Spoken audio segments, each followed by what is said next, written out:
সুনামগঞ্জের তাহিরপুর উপজেলার সাউদেরখলা গ্রামের হাজী এম জাহের আলী উচ্চ বিদ্যালয়ের দশম শ্রেণীর শিক্ষার্থী আনিসুল হক বিমান তৈরি করে এলাকায় আলোড়ন সৃষ্টি করেছে। জানা গেছে, ঢাকা থেকে খুচরা যন্ত্রাংশ কিনে আনে দরিদ্র কৃষক পরিবারের সন্তান আনিসুল হক। ছোটবেলা থেকেই যে কোনো জিনিস তৈরি করা ছিল তার নেশা। সেই থেকে সে বিমান তৈরির কথা চিন্তা করে, এজন্য সে টাকা জমাতে থাকে।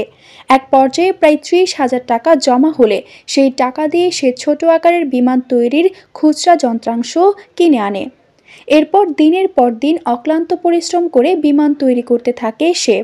তারপর একদিন তার তৈরি করা বিমান আকাশে ডানা মেলে উড়ল। তা দেখে গর্বে ভরে উঠল এলাকাবাসীর মন।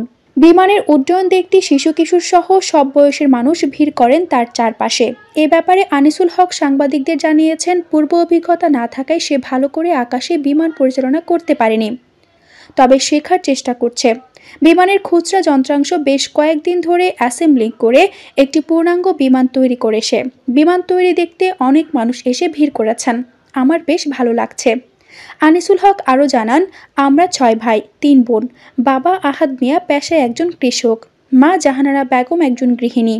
বাড়ি তাহিরপুর উপজেলার 3 নং বড়দল দক্ষিণ ইউনিয়নের হাপানিয়া গ্রামে।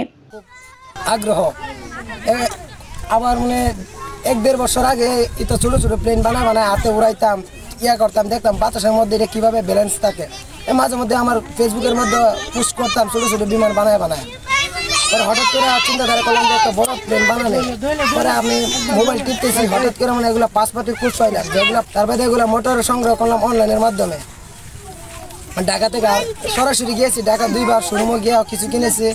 আর এই প্লেনটার মাপ নেওয়ার জন্য গুগলের মাধ্যমে প্লেনের মডেল নাম্বার দিয়ে চার্জ দিয়েছি। পরে বড় বড় প্লেনের মাপ আইছে।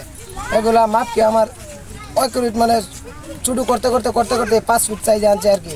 এগুলো মাপ তো অনেক বড় বড় সেন্টিমিটার মিলিমিটার অনেক কঠিন মাপ। এগুলো অনেক করে শুরু করছি। এর বাদে একটা বানাইছি, এটার সিজি ঠিক ছিল না, ব্যালেন্স ঠিক ছিল না, ওজনও ঠিক ছিল না, কারণ ব্যর্থ হয়েছি। এর আগে একটা বানাইছিলাম, এটা আছেন আর একটু ছোটো, এটাও ব্যর্থ হয়েছে। তৃতীয়বারের মাথায় গিয়া এটাও কিছু আঘাত খাইছে, কিন্তু তৃতীয়বারের মাথায় গিয়া মোটামুটি সফল হয়েছি। আমার ছেলে আল্লাহ রহমতে বেড়া এই কাজ শুরু করছে। মা তুমি দোয়া করো আল্লাহ যাতে আমার এই কাজ সফল করে। এই দোয়ার দ্বারাতে বেড়া কাজ সফল হয়েছে। আর বেড়ারে আমরা যা বেড়ার লাগে কই করছো দিছি, পরে বেড়া জিনিসগুলি তৈরি করেছি। আসছে আর কিছু বলি তো এটা কিতাব না করছি, দেখছে না বড় বন্দুক বানাইছে, বিকু বানাইছে, আরো নানান জিনিস বিকু জিনিস বানাইছে। এটা আমরা আশা করতে করতে বেড়া এটা ভাক্কা বানাই দিছে আস্তে আস্তে। যে দেখছো অত টাকা পয়সা খরচ করে আমি বানাইছি, না উড়াই ছাড়তাম না। আল্লাহ ছেলে মাসাল্লাহ বেড়া উড়াই এনেছে।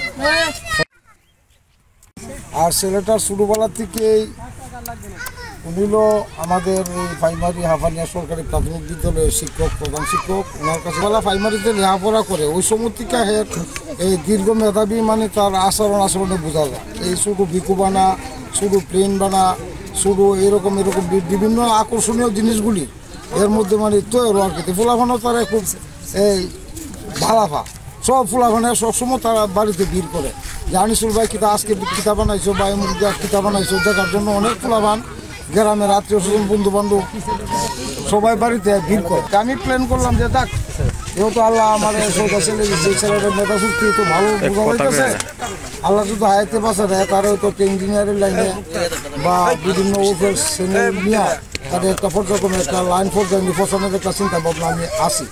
এই হিসাবে মানে আমারও তো আর্থিক অবস্থা এই সমস্যার কারণে যেমন আমি একটু উঠতে যাইতে পারতেছিলাম। আনিসুলের বড় ভাই নজরুল ইসলাম বলেন, আমার ভাই শখের বশে ঢাকা থেকে খুচরা যন্ত্রাংশ এনে বিমান তৈরি করেছে। এখনও এটি ভালো করে পরিচালনা করা শেখেনি সে, তবে সঠিক গাইডলাইন ও আর্থিক সহায়তা পেলে আমার ভাই দেশের জন্য সম্মান বয়ে আনতে পারবে বলে আমার বিশ্বাস।